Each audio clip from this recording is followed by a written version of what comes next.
Olá a todos, é um grande prazer estar aqui mais uma vez com vocês, para falar um pouco sobre gamificação. Já tivemos algumas experiências, eu acredito que o público que deve assistir esse vídeo já tenha me visto falar uma outra vez, que fui convidado, com muito prazer, falei um pouco mais sobre o fenômeno da gamificação no ensino, e nós focamos naquela fala sobre autonomia. E nessa fala nós vamos falar um pouco mais sobre gamificação, mas dando ênfase a uma ótica um pouco diferente. Vamos falar um pouco sobre o ensino remoto, que tem, de certa forma, afligido muitos professores, por ser uma modalidade relativamente nova, se nós compararmos que ele recebeu bastante enfoque agora, durante o período de pandemia, e que tem deixado muitos professores ainda em conflito, digamos assim, ou em dúvidas sobre como agir nessas situações. E aí, durante essa breve fala, esse será um vídeo relativamente curto, comparado com os outros, né, com outra oportunidade que nós tivemos de conversar, eu vou falar um pouco sobre a gamificação como uma alternativa para para esses desafios do ensino remoto. Então, nós vamos discutir brevemente a gamificação, mas hoje um pouco voltados para a situação do ensino remoto, que é o que nós temos enfrentado, especialmente no ensino superior, ultimamente, né? Nós temos nos deparado, todos nós, com essa demanda de ensinar agora por novos meios, não tão novos quando a gente fala de tecnologias, mas pelos meios digitais, que pode ser que para muitos seja algo tranquilo, mas para outros nem tanto, embora nós todos estejamos acostumados, de certa forma, com as tecnologias digitais, né? E a gente vai ver isso também um pouquinho nessa fala de hoje, tá? Então, eu antes queria agradecer mais uma vez o convite, por, por essa oportunidade de poder conversar com vocês, mesmo que rapidamente, sobre um tema que para mim é muito caro, né, que eu gosto muito, que é gamificação. Enquanto eu coloco a projeção, para que a gente possa continuar a fala, eu posso começar desse jeito. Então, nós vamos discutir sobre gamificação, estratégias pedagógicas no ensino superior, né? E uma coisa que nós temos em mente é que isso funcionou agora, os slides. Para nós, a tecnologia na nossa vida diária, né, enquanto professores, eu vou voltar um pouquinho. Enquanto professores, nós já estamos habituados, digamos assim, às tecnologias, né, as tecnologias estão presentes em nossas vidas já há um certo tempo, né? E nós sabemos que o ensino universitário, a tradição universitária, ela consolidou certos modelos didáticos, né? Então, por exemplo, nós aprendemos muitas vezes a dar aula na universidade pela observação dos nossos professores. Então, nós tivemos professores que que tomavam certas atitudes, que adotavam certas práticas, e essas práticas, à medida com que nós nos identificávamos com essas práticas, nós passamos a incorporá-las também, né? Então, é mais ou menos assim que nós, professores, nos formamos de maneira informal, digamos, né? Pela observação dos nossos mestres, avaliação daquilo que é pertinente no nosso ponto de vista, aquilo que nós valorizamos, e digamos assim, a adoção desse modelo, né, que vem para nós também. E isso colabora para essa, digamos, consolidação desses modelos didáticos. Então, o que nós podemos ver é que a universidade, durante muito tempo, ela adotou modelos que são, digamos assim, o que eram, relativamente estáveis, porque eles não se alteraram ao longo do tempo. Então, muitas vezes, nós nos deparamos ou nos deparávamos com as nossas aulas, né, ou as aulas de colegas, ou nos momentos em que nós mesmos professores deveríamos voltar para a sala de aula, que é muito frequente no âmbito universitário, né, nós nos deparávamos com práticas que não tinham mudado. Se nós pensarmos, por exemplo, em décadas, né? Os hábitos, em geral, continuam os mesmos. Algumas coisas são acrescentadas, mas esses modelos eles são bastante estáveis, né? Eles não mudam da noite para o dia, certo? E isso nos traz, claro, vantagens e desvantagens, né? Uma das vantagens é que nós adotamos modelos que são consolidados, digamos assim, porque esses modelos são testados, comprovados, estamos familiarizados com eles, né? Então eles, de certa forma, passaram pelo crivo da comunidade acadêmica, são bastante, digamos assim, aceitáveis, né, nesse ponto de vista, já que nós continuamos repetindo eles, parece assim que eles suprem as nossas necessidades, por melhor dizer, né. O ponto negativo disso é que a gente muitas vezes se fecha para outras possibilidades, né, já que se esses modelos suprem as nossas necessidades, então não há diretamente uma necessidade de mudança, ou uma demanda muito grande para uma mudança imediata. E aí a gente vai ficando com aquilo que nós estamos familiarizados, acostumados, com que nos sentimos confortáveis. Esse é um processo natural. E aqui eu não estou tecendo nenhuma crítica a isso, não, porque eu sei que isso acontece não só no ensino universitário, né? Nós tendemos a nos apegar àquilo que nos traz conforto, aquilo que nos traz solidez, né? Aquilo que nos traz estabilidade. Isso é um fenômeno natural do ser humano. Ninguém gosta de viver em constante, pelo menos a maioria das pessoas não, de viver em constante desconstrução e reconstrução das coisas, certo? Mas o que acontece?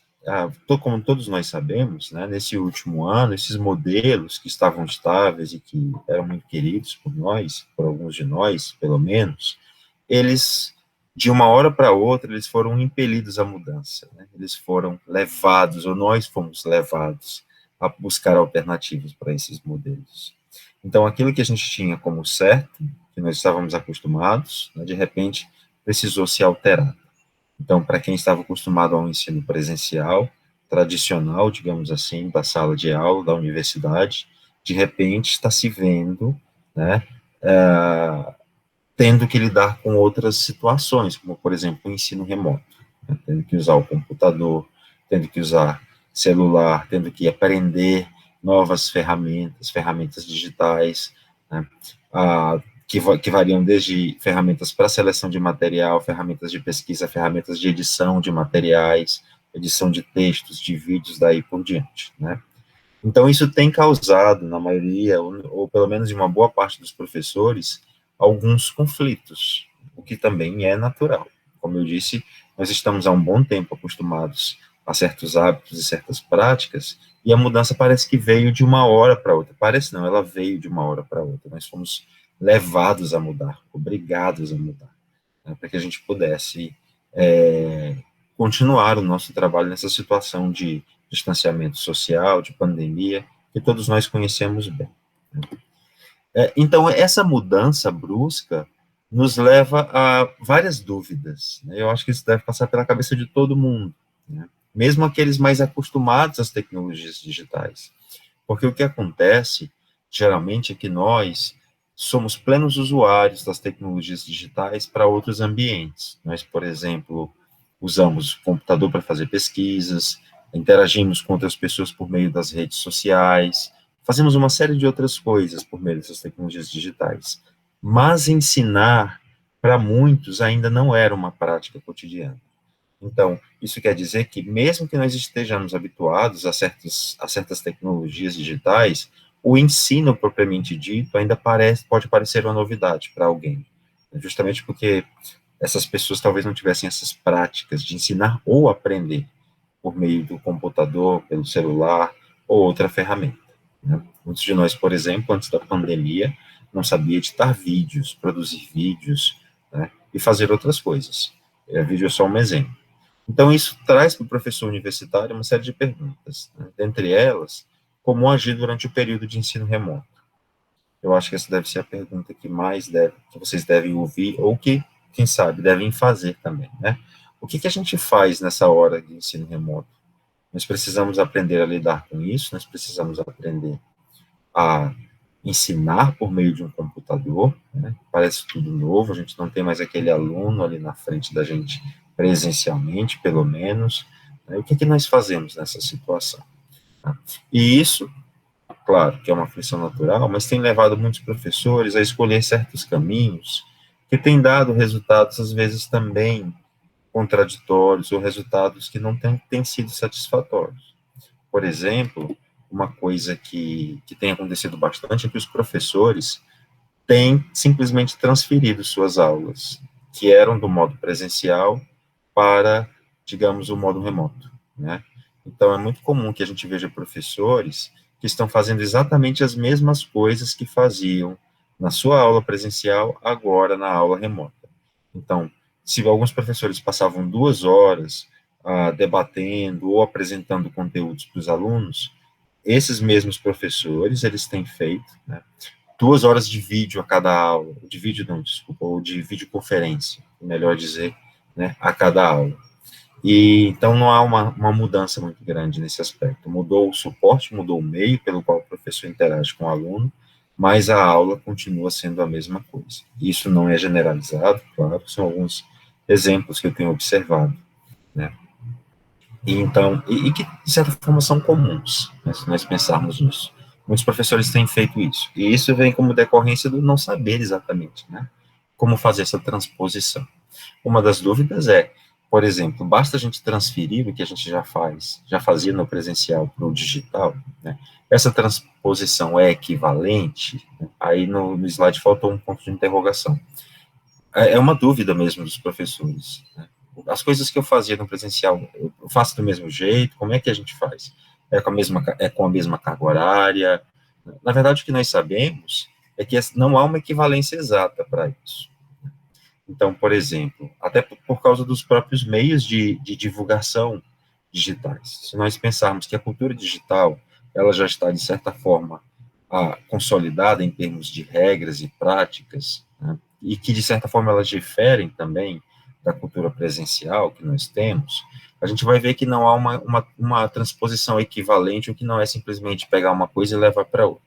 Se nós pensarmos, por exemplo, na leitura, nós sabemos que a tela do computador ou do celular, elas tendem a cansar mais a visão de quem lê durante muito tempo, né, em comparação, por exemplo, com o papel, com os textos tradicionais. Então, não dá para vocês, enquanto você pedia para que um aluno lesse um texto, digamos assim, de 20, 30 páginas, né, claro que pode, não precisa ser isso, e você passa a mesma atividade, né, ou pede a mesma atividade agora pela tela do celular ou do computador, o desempenho desse aluno não vai ser igual, o tempo de leitura também não vai ser igual, e o desconforto não vai ser o mesmo, né, nesse caso, porque a tela exerce certos efeitos nos alunos, nos aprendizes ou em qualquer pessoa que lê, né. Esse é só um exemplo de como essa transposição ela não é igual. Se a gente pensar, por exemplo, nas aulas, enquanto na aula presencial nós podemos falar durante 2 horas, digamos, né, um exemplo, talvez a gente não fale durante 2 horas, até porque há uma interação muito grande na aula presencial, o aluno ele pergunta, o aluno conversa às vezes, a gente muda de assunto, para um pouco a explicação do que estávamos fazendo para falar de uma outra coisa secundária, isso é natural, nessa interação face a face, presencial, né?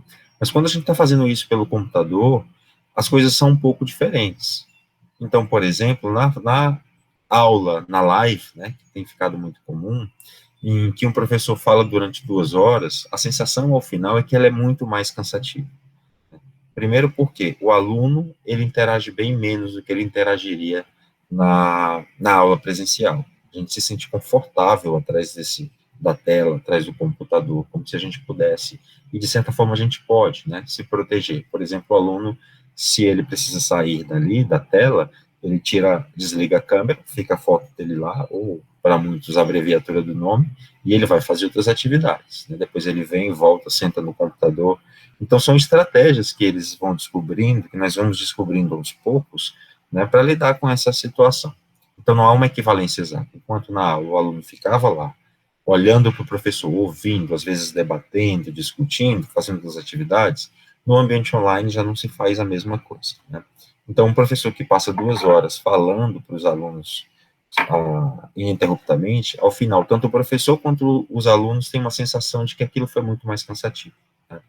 Imagina, então, um professor que tem 4 aulas semanais e ele faz isso constantemente, a cada aula, são as mesmas coisas, ele sempre liga a câmera e vai fazer uma live a cada aula. Né? Ao final de uma semana ou 2 semanas, ele está exausto, porque ele tem essa sensação, como já mencionei, de que aquilo ali foi muito mais cansativo, e os alunos também. Os alunos tendem a ficar bem mais dispersos, né? Se a gente pensar, a nossa cultura digital para vídeos, ela tem migrado para uma cultura muito curta. Então, os vídeos, até por causa dos vídeos do YouTube, outros vídeos que a gente produz pelo celular ou outros aparelhos, eles tendem a ser vídeos cada vez mais curtos, né? E isso vai moldando os hábitos digitais dos alunos e dos professores, porque nós também fazemos isso. Né? E aqui eu não estou julgando se isso é bom ou se é ruim, não. É só um fato que eu estou apontando. E isso vai mostrando para a gente que vídeos muito longos, hoje em dia, eles tendem a não prender mais a atenção do aluno. Né? Ele pode até começar a assistir ali durante um tempo, mas logo, logo ele muda de foco, ele se distrai. Então, essa transposição não é exata, é preciso uma adaptação, é preciso uma transformação. E todos nós que já experimentamos com o ensino remoto, por exemplo, nós já estamos aí com 8 meses de pandemia praticamente, né, e já tivemos provavelmente oportunidade para experimentar com o ensino remoto, já tivemos essas impressões, já vimos isso, né, seja pelas nossas, muitas vezes, frustrações, porque os alunos não têm respondido exatamente como nós esperamos, e as frustrações dos alunos também, porque às vezes nós também não atendemos as expectativas deles em relação a essas aulas. Isso tem sido bastante comum. Para resolver isso, é uma discussão que também tem ficado muito frequente, especialmente com a pandemia, é a discussão sobre o uso de metodologias ativas, tá? E a gamificação como sendo uma delas. Então, essas metodologias ativas são essas abordagens, como vocês estão bem familiarizados, são essas abordagens que são diversas, né? Na verdade, não é uma coisa muito uniforme, mas que são voltadas para o desenvolvimento dessa autonomia do aprendiz. Então, elas adotam princípios diferentes, estratégias diferentes, dependendo de qual metodologia ativa a gente está falando, mas todas elas estão voltadas para desenvolver no aprendiz essa certa autonomia, para que ele possa agir mais, trabalhar mais, digamos assim, nesse processo de aprendizagem, que ele possa tomar mais de conta do seu próprio aprendizado, que ele possa colaborar mais, construir mais, enfim, são voltadas para que esse aprendiz produza mais, né? Que ele seja mais ativo. E aí vem o nome metodologias ativas. E a gamificação é uma delas. Então, as metodologias ativas têm sido apontadas como alternativas nesses casos. Se elas já eram apontadas como algo bastante benéfico nas aulas presenciais tradicionais, agora com as aulas remotas, elas estão, digamos assim, ainda mais em voga. Né? E uma prova disso é que, se a gente pensar na quantidade de cursos, de palestras que têm sido ofertados sobre isso, né, durante esses meses de pandemia, a gente tem uma visão um pouco mais ou menos clara de como as metodologias ativas têm entrado em voga por causa dessa demanda urgente, né, que é o ensino remoto. Então, como eu disse, a gamificação é uma dessas metodologias, podemos dizer assim, né? Como vocês já estão familiarizados, na verdade, gamificação, que é uma metodologia ou uma abordagem, né, bastante nova, porque ela começou a ganhar corpo mesmo ali a partir de 2010, embora alguns elementos de gamificação já estivessem presentes em outras áreas, né, mas a partir de 2010 é que a gente começa realmente a ver uma presença maior da gamificação em diferentes campos do saber, então ela não está só presente no ensino, na aprendizagem, aliás, pelo contrário, né, no ensino e aprendizagem ela tem chegado, se a gente comparar com outras áreas, como a área empresarial, por exemplo, ela tem chegado, de certa forma, um pouco tardiamente. Mas a gamificação, então, como vocês sabem, é esse uso de elementos do design de jogos em contextos que não são jogos. Ou seja, é você pegar um contexto que não é um contexto de jogo, como a sala de aula, por exemplo, ou o ambiente empresarial, né, que foi um dos exemplos que eu acabei de mencionar, e dali você usar elementos que são bastante frequentes em jogos para modificar aquele contexto, aquele ambiente. Então, quando você faz isso, você está gamificando, digamos assim, aquele espaço, aquele lugar, né? Então, gamificação vem da palavra inglesa game, que significa jogo, né? E essa associação com o jogo também nos leva a uma outra interpretação, né? Para muita gente, eu acho que isso também deve ter acontecido com vocês, quando se escuta falar em gamificação, a gente pensa logo em jogo. A gente acha assim, bom, alguém está gamificando a sala de aula dele. Então, essa pessoa está jogando na aula dele. Essa pessoa está levando atividades lúdicas, brincadeiras, competições, né, para a sala de aula deles. Eu sempre disse que isso é possível. Eu sempre digo, desculpa, que isso é possível na gamificação. Né? Mas a gamificação não significa isso. Não necessariamente. Tá? Porque gamificação não é exatamente jogar. A gamificação é trazer elementos dos jogos para esses contextos em que esses elementos não estavam presentes, seja para motivar, seja para obter certos resultados, né? Então, uma série de princípios, de objetivos que você pode usar, que você pode estabelecer e usar a gamificação para alcançá-los. Né? Então, aí nesse slide vocês podem ver algumas das características da gamificação. Né? É o envolvimento do usuário, tá? O uso de recompensas, são todos elementos muito presentes em jogos. Né? Objetivos a serem alcançados, a motivação, o aprendizado, porque no jogo a gente está sempre aprendendo habilidades novas, novas estratégias, né? E o desafio. Então, gamificação é a inserção de todos esses elementos ou de alguns deles em certas atividades, para que se possa chegar a objetivos de forma mais eficaz. Então, a gamificação seria, então, esse inserir elementos dos jogos em lugares que não eram jogos, como a sala de aula. Né? Apesar de que a sala de aula, há tempos, também se preocupa com a ludicidade, especialmente, não somente, mas especialmente a educação básica e a educação infantil, a gente tem essa ludicidade como um componente muito importante, né? Para os adultos também, digamos assim, ou para os jovens, mas nesses primeiros níveis, os jogos eles estão muito, muito explícitos, né? E a gamificação, então, ela é diretamente associada com isso, com esses jogos, né? E o que traz um problema, às vezes, porque da mesma forma que eu falei para vocês que nós pensamos que gamificação é jogar, né, isso causa, às vezes, uma resistência para a adoção de perspectivas gamificadas para algumas áreas. Então, porque se acha que trazer gamificação para a educação é jogar. E a gente, geralmente, pela nossa própria cultura escolar, a gente, às vezes, acha que jogar não é aprendizado, que ludicidade ou diversão não é aprendizado. A gente meio que foi formado, às vezes, para isso, o que é um engano, né? Assim como é um engano achar que gamificar é simplesmente jogar, não é isso. Mas a gamificação pode trazer certos benefícios para os ambientes de aprendizagem. Por exemplo, embora ele não seja jogar, mas ela traz mais dinamicidade para aquele ambiente, eu vou já explicar como, né? Então, ela pode tornar aquele ambiente mais divertido, e a gente sabe que o fator afetivo desempenha um papel importante na aprendizagem, né?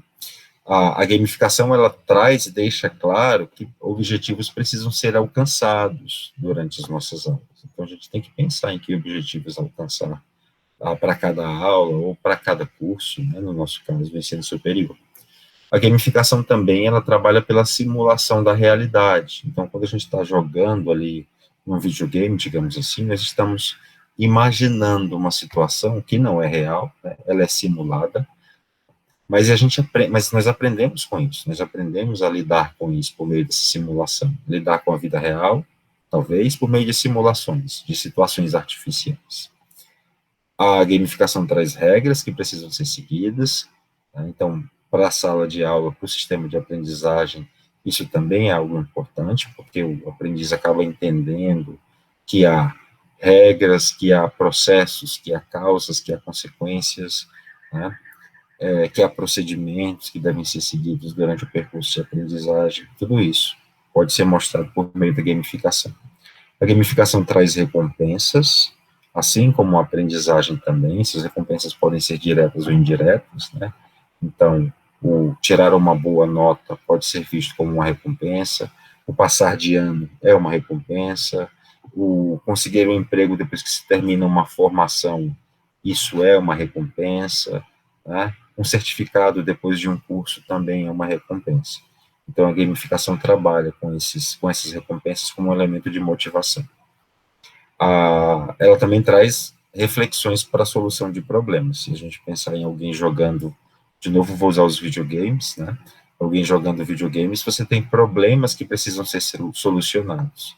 E durante esse jogo, muitas vezes, faz parte do jogo a resolução desses problemas para que a gente possa progredir no jogo. A mesma coisa também fica claro na sala de aula, quando a gente gamifica a sala de aula. Nós acabamos desenvolvendo no aluno ou no aprendiz algumas habilidades para a resolução de problemas. E aí já dou sugestões de como isso pode acontecer. O jogo também nos leva a aperfeiçoamento, né, com o tempo de jogo. Então, a gente adquire destrezas e habilidades. Quem está jogando, por exemplo, se nós pensarmos que no começo de um jogo, que nós nunca jogamos, nós não temos um desempenho muito bom, mas à medida que nós jogamos, nós vamos ganhando esse desempenho, vamos ganhando familiaridade com o jogo e aprendemos a fazer coisas que não sabíamos antes, isso nos mostra que o jogo é um instrumento de aprendizagem. E a gamificação tenta trazer esse princípio também para a aprendizagem, né?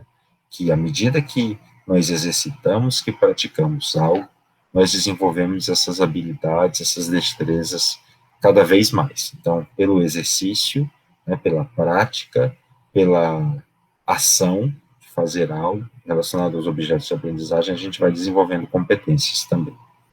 Bom, e o que isso tem a ver com a sala remota? Né? A sala remota é uma oportunidade muito grande para a gente experimentar, né?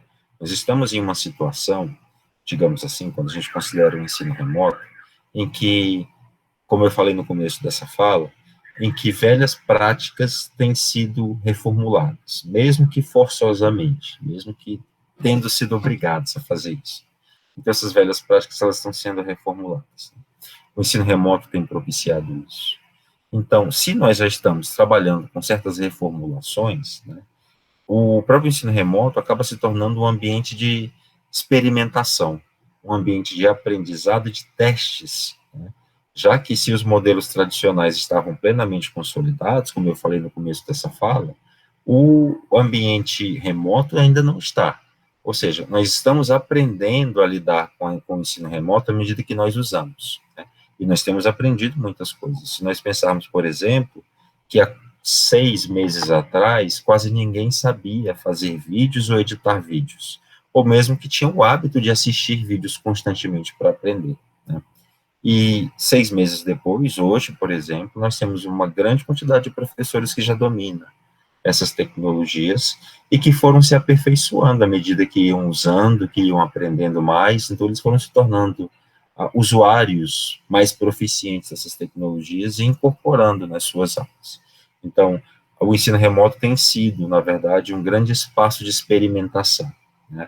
E que pode nos levar a algo muito positivo, claro, né? Não sabemos ainda, porque não dá para falar de futuro, mas essa oportunidade, embora tenha nos trazido constrangimento, tenha nos trazido trabalho, tenha nos trazido uma série de outras coisas que não são tão positivas assim, ela também tem nos motivado a melhorar e a aperfeiçoar algumas coisas que estavam ali, digamos, para nós muito confortáveis, né? Ele veio quebrar com essa nossa bolha, para que a gente possa experimentar com coisas novas, tá? Então, nesse ensino remoto, a gente precisa entender algumas coisas. Como eu já mencionei para vocês, né? Gamificar a sala de aula remota não é somente trazer atividades lúdicas. Você pode trazer atividades lúdicas, como eu já disse, mas só trazer jogos, só trazer brincadeiras, só trazer alguma outra coisa, uma competição, por exemplo, não significa que sua aula é gamificada, né? Porque jogo, não é sinônimo exato de gamificação, assim como a aula presencial não é transposta exatamente para a aula remota.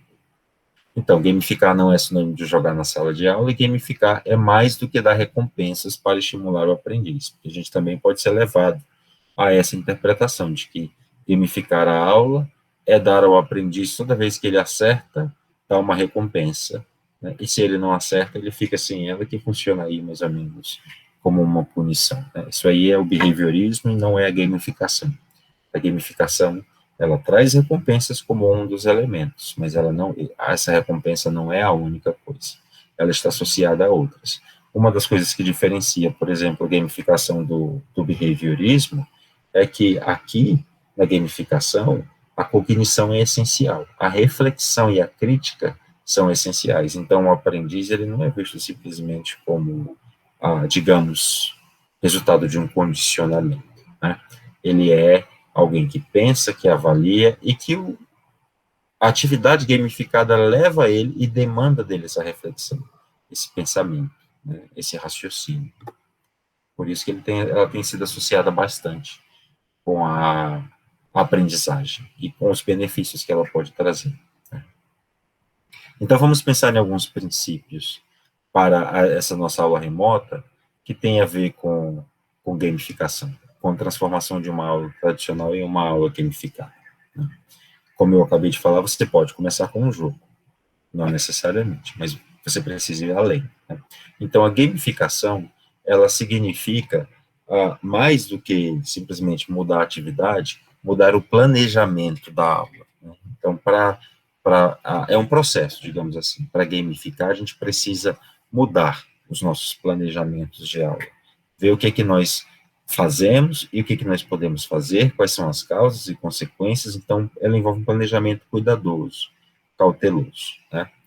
Uma das coisas que é uma característica de jogos, por exemplo, é que todo jogador, ao início, ele precisa conhecer as regras do jogo. Se ele não conhece as regras do jogo, ele não tem um desempenho satisfatório nesse jogo. Então, por exemplo, se eu nunca joguei xadrez, não vou conseguir jogar xadrez. Eu posso até aprender com experimento, à medida que eu uso, que eu vejo, que eu observo, mas de imediato o meu desempenho vai ser muito pobre nesse jogo de xadrez.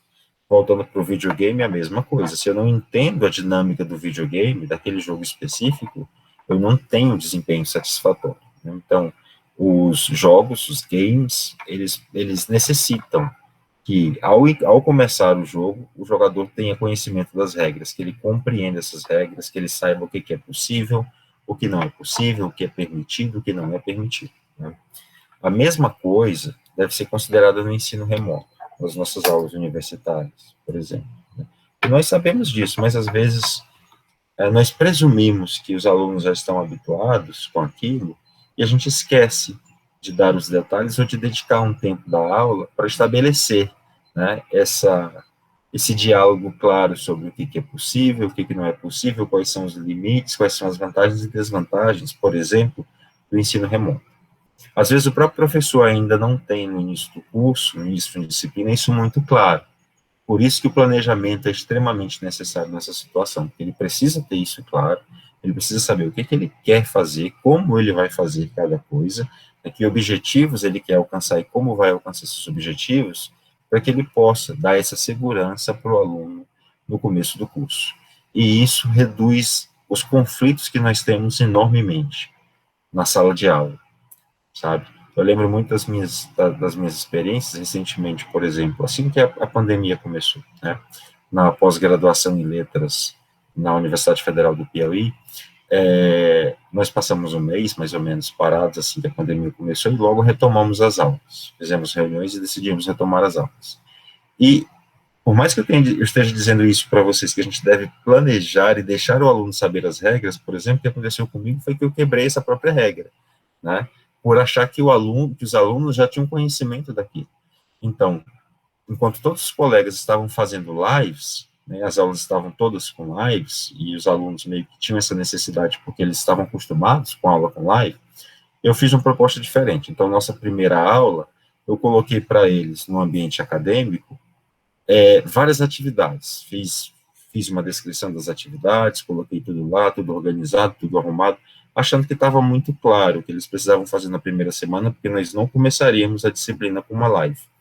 Isso foi uma confusão total, porque os alunos não entendiam isso. Para eles, né, havia havido um mal-entendido, eles ficavam procurando os links, falavam um com o outro, né, porque eles necessitavam dessa live, porque todo mundo estava fazendo live. E eu achava que, bom, os meus alunos devem estar acostumados com o ensino à distância, remoto, então eles não vão querer live toda semana, e eles sabem que no ensino à distância a gente tem atividades síncronas e assíncronas, mas não foi isso que aconteceu.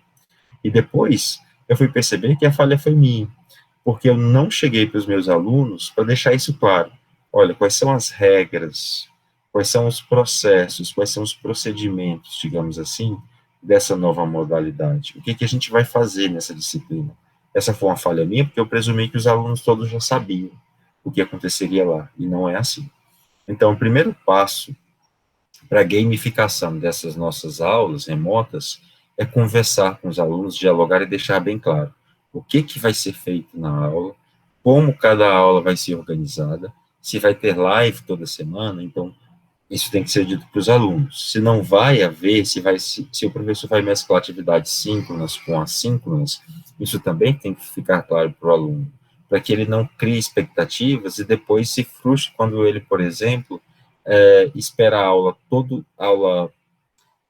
síncrono, né, uma live toda semana, e o professor não dá uma live toda semana. Então, vem aquela frustração, meu professor não está dando aula, muitas vezes. E nós, professores, pode ser um pensamento do aluno, e nós, professores, temos essa preocupação. Muitos dos meus colegas me falam, por exemplo, que evitam inovar, às vezes, nas aulas remotas, porque eles têm receio de que o aluno vá julgar que aquilo dali não é aula de verdade, né, que o aluno às vezes também está preso a essas mesmas práticas que nós estamos, né, que foram referendadas pela tradição universitária, e o receio deles é que os alunos vão achar que eles não estão dando aula.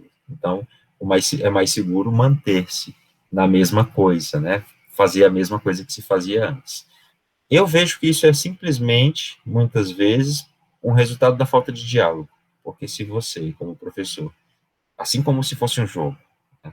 Se você explica para o seu aluno e deixa bem claro qual é a dinâmica da aula, qual é a dinâmica do curso, muitos desses conflitos se acabam ali.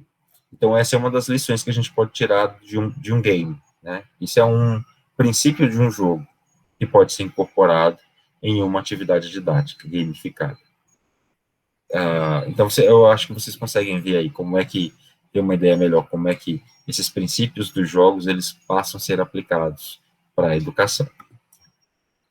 Um outro princípio, né, é que os jogos, eles não mudam de dinâmica o tempo todo, né? Se você, por exemplo, acho que todos vocês já se envolveram com jogos, eu vou de novo usar o videogame como exemplo, mas pode ser também, isso pode ser estendido para outros tipos de jogos.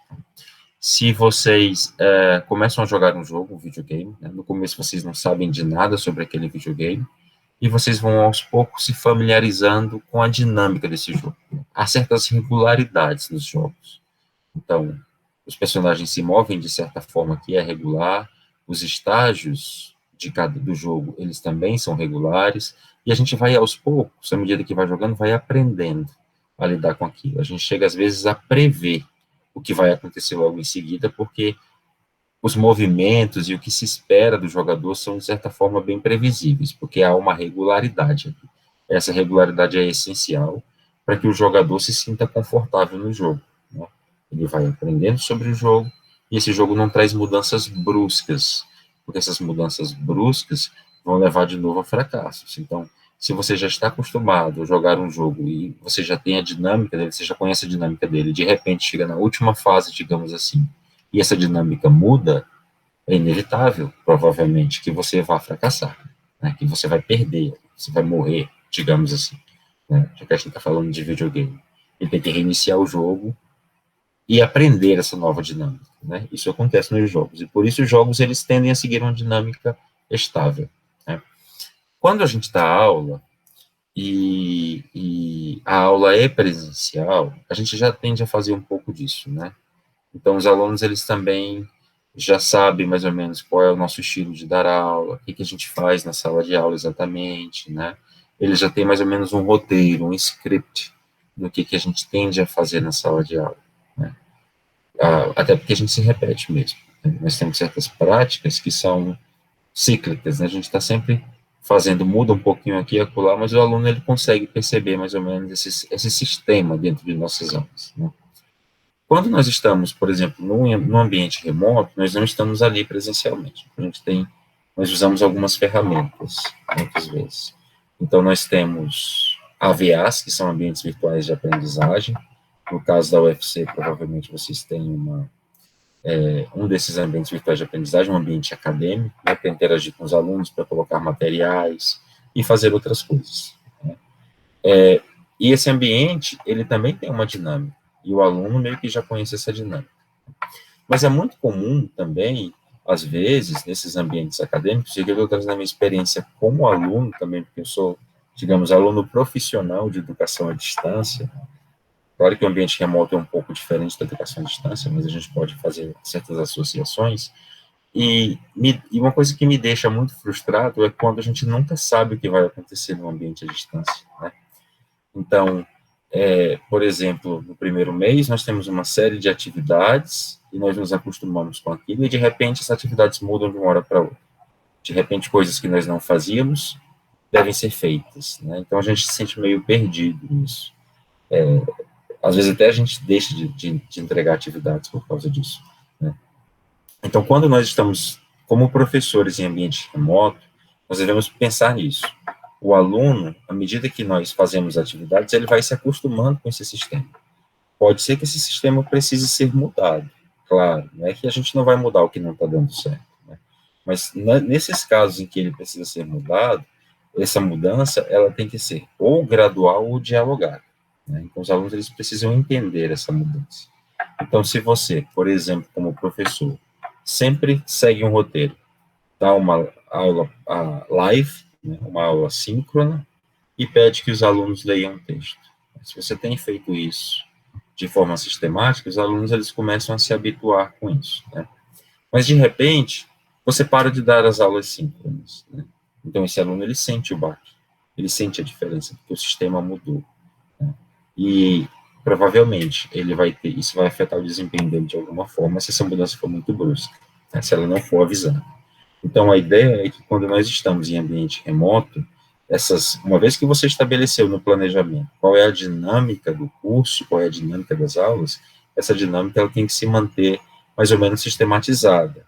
As mudanças que acontecerem, elas devem acontecer aos poucos, gradualmente, ou dialogadas com os alunos.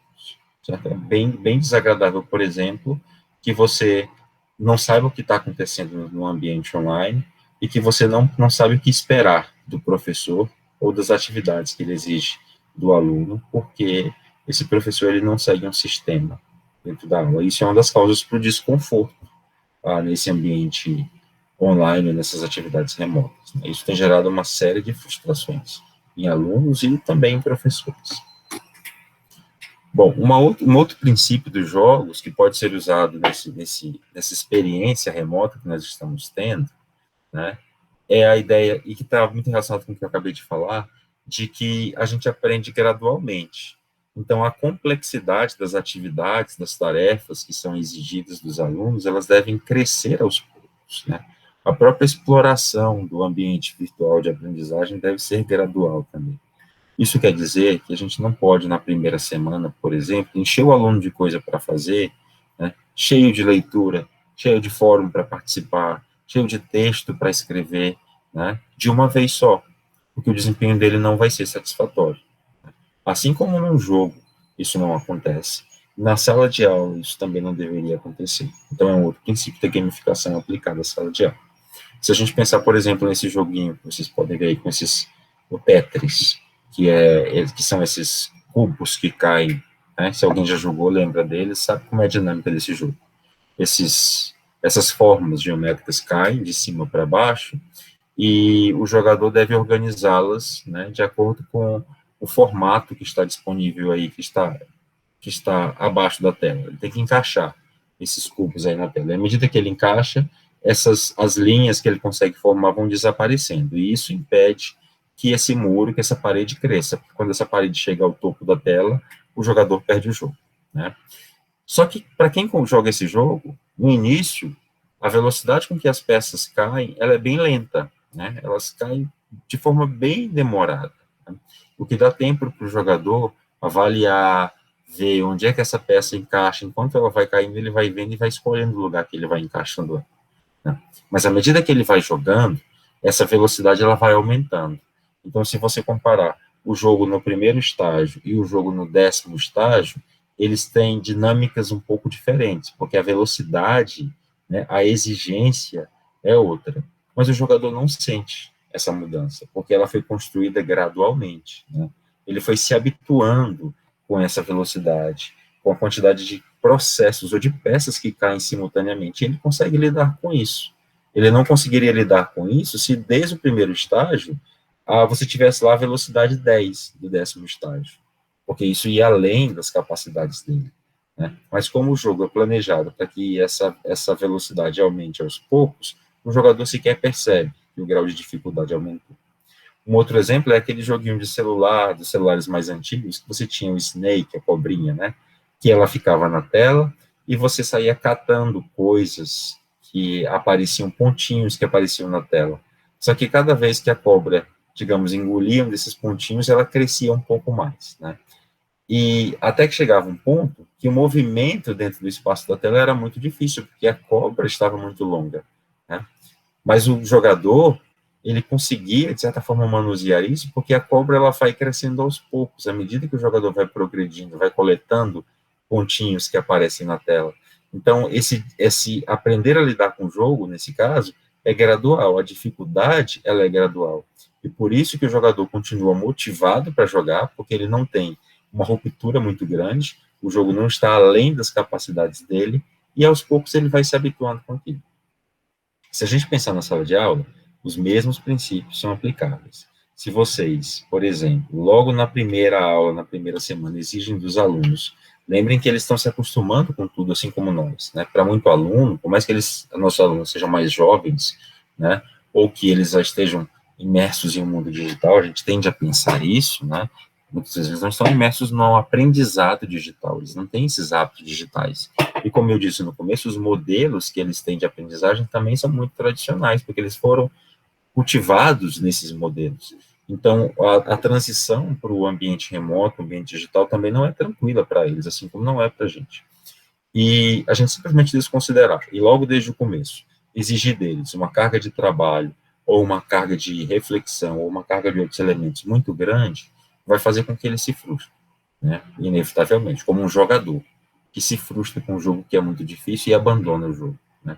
Então, exigir demais, de uma vez só, não é que a gente não vai cobrar do aluno, não estou dizendo isso, mas se a gente exige demais, e de uma vez só, de forma não gradual, isso vai inevitavelmente levar a frustrações, né? E talvez desistências e daí por diante. Sensação do próprio professor de que a aula não está sendo eficaz. Por isso, a ideia é que os níveis, ou que a complexidade das atividades, das tarefas exigidas dos alunos, elas vá crescendo cada vez mais. E isso está em consonância com o que Vygotsky dizia, ele falava sobre zona de desenvolvimento proximal, né? Que nós aprendemos nesse intervalo entre o que a gente consegue fazer hoje e o que a gente é desafiado a fazer. Mas esse intervalo ele não pode ser extenso demais, ele não pode ser grande demais, porque a gente não consegue chegar lá. Pelo contrário, nós às vezes perdemos o estímulo para isso. Tá? Então, as aulas gamificadas, nesse sentido, elas também devem estimular a dinamicidade e a autonomia dos aprendizes, assim como os jogos fazem isso. Então, se no início o aprendiz ele não consegue jogar um jogo que ele nunca viu, mas ao observar e ao praticar ele vai se tornando um jogador exímio naquilo, né, e vai tomando decisões, vai se tornando cada vez melhor naquele jogo, a mesma coisa nas aulas gamificadas. As aulas elas não podem incentivar a dependência do aluno, pelo contrário, elas devem estimular a autonomia desses aprendizes, né? E essa autonomia pode ser feita, claro que gradualmente, como eu acabei de falar para vocês, mas por uma série de atividades que não precisam ser necessariamente atividades centradas no professor. Por exemplo, se os nossos alunos estão assistindo a aula pelo ambiente online, há uma facilidade maior para que eles se envolvam com atividades de pesquisa online, por exemplo, né? Uma outra atividade seriam seminários online, que muitos professores ainda estão relutantes, porque imaginam assim, como é que se faz um seminário online, né? Mas esse é um desafio para os alunos e que dá a eles certa autonomia. Então, uma série de possibilidades. Um professor, por exemplo, ele pode dividir grupos, isso é a minha experiência, o que eu faço com os meus alunos, o que eu tenho feito com os meus alunos nesse período. Eu tenho dividido grupos, e eles se organizam, mesmo remotamente, aí eles usam as ferramentas que são mais satisfatórias para eles, alguns usam grupos do WhatsApp, outros usam o próprio Google Meet como sala de conferência, e eles fazem o trabalho, cada um da sua casa, e eles vão trabalhando e colaborando um com o outro, né? E aí, eles devolvem o trabalho, eles gravam vídeos, na verdade, isso com os meus alunos, como eu disse, falando da minha experiência, eu peço que os meus alunos gravem vídeos com aquilo, e eles têm usado, por exemplo, o Zoom ou o Google Sala de Aula, né, o Google Meet, na verdade, para que eles possam estar todos na tela, e eles fazem uma apresentação normal, como eles fariam, né, como se fosse uma videoconferência. E eles gravam usando o próprio aplicativo, por exemplo, o Google Meet. E aí eles, depois de gravados, eles me enviam o link com a gravação. Né. Esse link é colocado no nosso ambiente virtual de aprendizagem, para que os outros alunos possam assistir os seminários. Então, eu, por exemplo, não priorizo seminários apresentados durante a aula, porque eu acredito que a aula, a live, digamos assim, ela pode ser usada para outras interações, né? E aí eu deixo os alunos durante uma semana ou duas, para que eles possam assistir os vídeos, e em seguida eu peço deles uma outra atividade com os vídeos dos colegas que eles assistiram, para garantir que eles tenham assistido os vídeos e que eles possam discutir sobre aquilo.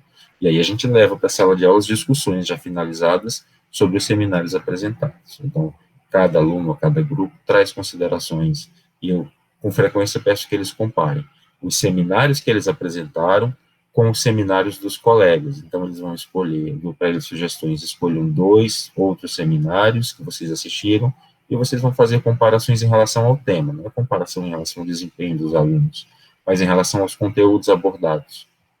E isso tem trazido dinamicidade para a aula, as aulas têm ficado interessantes, os alunos estão mais autônomos, porque eles começam a desenvolver mais essa habilidade para interagir um com o outro, para sair um pouco do ambiente tradicional de sala de aula virtual, né, não ficar só na live, eles combinam os encontros, fazem os vídeos, discutem os vídeos uns com os outros, né, e se tornam, de certa forma, mais autônomos.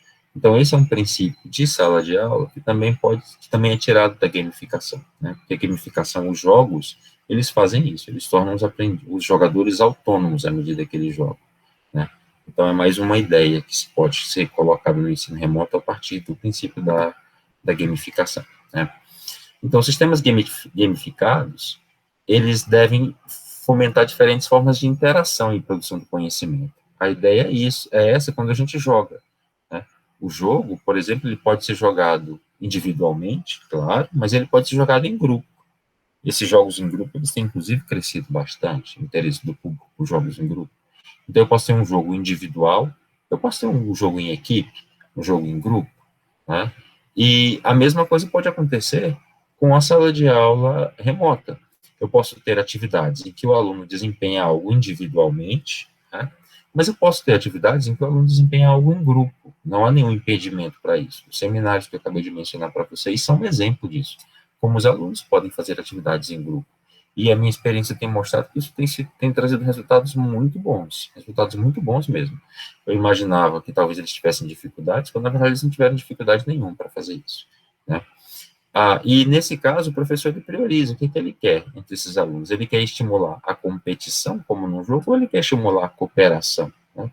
Quando ele tem seminários, o objetivo dele é que esses alunos aprendam a cooperar entre si, mesmo não estando no mesmo espaço físico, e usando essas tecnologias para isso, ou ele vai, a partir dali, estabelecer uma certa competição entre os grupos, quais grupos têm melhor desempenho ou não. Isso depende das escolhas do professor e qual é a visão que ele tem sobre o ensino naquele momento ou sobre aquela atividade que ele planeja. O que se sabe é que essas atividades, né, de competição ou de cooperação são essenciais para os jogos, porque para você ganhar um jogo você precisa se envolver com uma delas, ou às vezes com as duas ao mesmo tempo. Quando você tem um jogo em equipe, você tem a cooperação entre os membros da sua equipe e, ao mesmo tempo, a competição, ou seja, são exigências do mundo real. Lembre que eu falei para vocês que os jogos, eles são simulações, muitas vezes, do mundo real, e que os nossos alunos precisam aprender a lidar com isso. ainda mais na universidade, porque nós tratamos do mercado de trabalho também, em que é necessário cooperar e, ao mesmo tempo, é necessário competir, né? Nós preparamos os alunos universitários para lidar com essa realidade. Então, fazer isso nas aulas, esses princípios da gamificação também já funcionam como certas simulações para os alunos, né? Em um seminário que ele tem que fazer em grupo, por exemplo, ele aprende a colaborar com o colega, né? E há momentos em que isso vai ser necessário na vida profissional dele, mas também há momentos em que ele precisa se destacar em relação aos outros grupos. E aí o professor pode planejar essas atividades cuidadosamente para que, ao mesmo tempo, ele possa incentivar os dois, ou somente um, dependendo do que ele priorizar naquele momento. Bom, então, para sintetizar, né, eu estou chegando ao final já do vídeo, eu acredito que eu, inclusive, passei um pouco da proposta, que era de 25 minutos, né? Embora eu tenha falado rápido, eu espero que vocês tenham conseguido acompanhar um pouco isso, né? Para a gente finalizar essa ideia, de que a gamificação pode trazer benefícios para o ensino remoto, né, que nós estamos desenvolvendo, com os quais estamos nos desenvolvendo ultimamente, né, eu quero apresentar as seguintes considerações finais. Então, gamificação de ambientes virtuais de aprendizagem, né, que é o nosso caso, porque estamos no ensino remoto, né, e usamos esses ambientes, que não precisam ser necessariamente plataformas, mas transformamos a internet em um ambiente virtual de aprendizagem. Então, essa gamificação significa essa adoção de elementos de jogos, seja mecânica, estética, interação, ação, motivação, resolução de problemas, dentre outros, para promover oportunidades de aprendizagem que são mais significativas do que aquelas tradicionais, porque os alunos estão se envolvendo com várias coisas ali, eles têm mais ilustrações, têm mais simulações e daí por diante, né? E elas são relacionadas aos contextos culturais contemporâneos, o contexto em que nós estamos imersos em tecnologias. Então, isso tende a motivar mais os alunos. Entretanto, gamificar não é uma tarefa simples, isso precisa ficar claro para os professores que experimentam gamificação ou que pretendem experimentar elementos de gamificação nas suas aulas, porque envolve um planejamento detalhado, um planejamento cuidadoso, uma avaliação constante para saber se aquela experiência, aquela mudança está ocorrendo da forma como foi desejada, ou se ela necessita de novas adaptações, né? E até porque isso vai muito mais do que a inserção de aspectos lúdicos nas aulas, né? Então, nesse processo, cabe ao professor planejar as melhores estratégias para que os ambientes de ensino digital sejam espaços de estímulo à aprendizagem crítica, né? Então, como eu te falei para vocês, que gamificação não é só dar recompensa, porque um elemento essencial da gamificação é o desenvolvimento, é o fomento à crítica do aprendiz. Ele precisa aprender a tomar decisões, ele precisa, como no jogo se faz isso o tempo todo. Ele precisa se responsabilizar pelas suas ações, ele precisa cuidar do seu aprendizado, né? Ele precisa desenvolver estratégias para alcançar os objetivos estabelecidos pelo professor. Então, isso é o que diferencia a gamificação em relação à recompensa com outras visões de ensino, né? Porque aqui a crítica e a avaliação e a reflexão são muito presentes, tá bom? Então, esses espaços, eles são voltados para estimular a crítica e a solução de problemas do mundo real. Esse planejamento, entretanto, pode se concretizar gradualmente à medida que os professores e alunos se adaptam às novas propostas e demandas pedagógicas. Então, é aquilo que eu falei para vocês, de que a mudança ela tem que ser gradual, né, que os alunos, a gente precisa considerar que os alunos não estão, muitas vezes, habituados com o ensino remoto, assim como não estamos, então, que essa mudança ela deve acontecer aos poucos. Não é que a gente simplesmente fica no básico, no primeiro nível. Se a gente fizer de novo uma comparação com o jogo, né, se essa mudança não ocorre de jeito nenhum, é como se nós jogássemos sempre no primeiro nível do jogo, né, fazendo uma analogia com videogames. E isso é desestimulante. Então, alguém que começa a jogar, mas esse jogo nunca aumenta o grau de dificuldade, esse jogo nunca desafia o jogador, né, ele logo se cansa daquilo e parte para fazer outra coisa. Porque não há o fator desafio, motivação, né, talvez a própria ideia de finalização de etapas para que se chegue à próxima, tá bom? Então, em geral, é isso. Eu espero que essa frase, que esse parágrafo final possa sintetizar um pouco o que eu falei nessa fala. Eu percebo que a fala foi um pouco rápida, apressada, por causa do tempo que nós temos, mas eu espero que tenha ficado algo de positivo nessa fala relativamente breve para vocês. E aí eu quero agradecer a presença, né, não presença, porque a gente não está um na frente do outro, mas a atenção de vocês para tudo isso que eu disse. Agradeço também ao pessoal do PAP pelo convite, e, se Deus quiser, nós vamos ter outras oportunidades para conversarmos um pouco mais sobre gamificação. É isso, obrigado a todos, e lembrando que, se vocês tiverem alguma dúvida ou algum questionamento, né, isso pode ser depois visto com os promotores do evento, ou enviado em formas de questão, enfim, para que a gente possa conversar em outros momentos, né, sobre essas dúvidas, tá? É isso, pessoal. Agradeço a todos vocês.